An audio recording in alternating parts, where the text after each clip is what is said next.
Well, what is going on, guys? Welcome to another devlog video. So I won't do a devlog video each and every time I have a new build. I'm just going to do that when I have something a bit impactful to your gameplay experience. And in this build, it's a bit the case because I've added quite a few things on the control side. So let's check this out. And so the first thing to note is that now this controls are actually read, so you no longer have to do the setting inside the launcher. And by the way, the launcher, so the Unity launcher, have been removed. So at last, so now everything is done inside the INGUI menu. So yeah, so now the setting is red, and as you can see, also I added a secondary or alternative control bind, which will be quite useful for the topic of today, which is joystick support.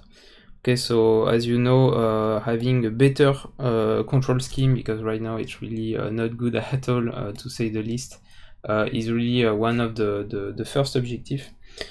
And obviously, so we needed joystick support to have a better flying experience. So now I just added that, so you can basically bind so the drive, the pitch, and so on to an existing joystick. So you can just, for example, assign, so you will have to reset your joystick, and then yeah, so input your axis the way you want, and then you can invert the axis or not, so depending on what you want. So for this one I want to invert it. And yeah, and I will be adding more stuff like default, like a dead zone and sensitivity, basically. So yeah, so that's the idea, and now I'm gonna do a quick demo of that by jumping into that seat. So very cool, very cool fighter from a tester. So sorry, I don't remember the name, but I will write it into the description. So it reminds me a lot about Russian, I think a Sukhoi. I'm not sure about which one, an experimental one with the vectorized thruster on the rear and the inverted wings, basically. So it's very badass. I definitely love that kind of look, and actually there is a lot of space inside also. Yeah, so let us close the canopy like that.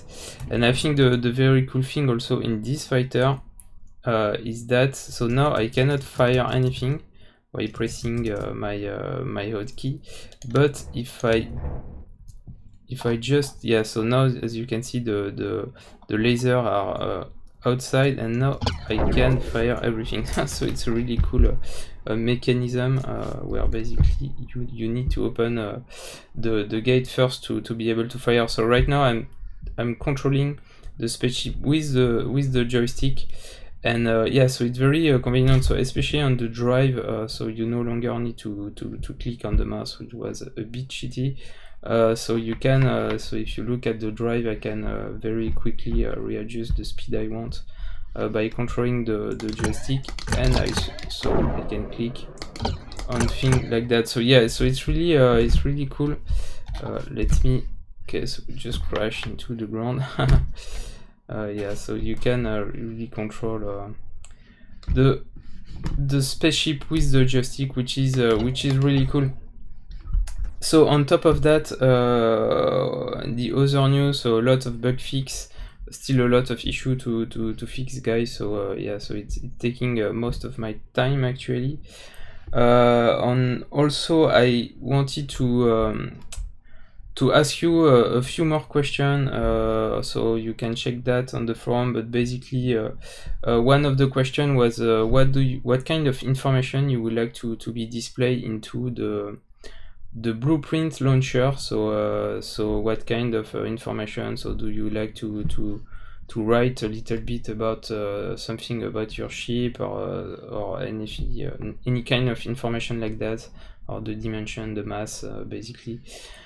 And the last thing is also the seat experience. So I think the way we exit seat right now is not really satisfying. So I'm gonna show you that with this spaceship, basically, because it also have a rotating seat. So yeah, so I just wanted to know how you guys are using seat. And yeah, so I will put a link on the forum. And so that's it, guys, and thanks again for following, and see you on the next one.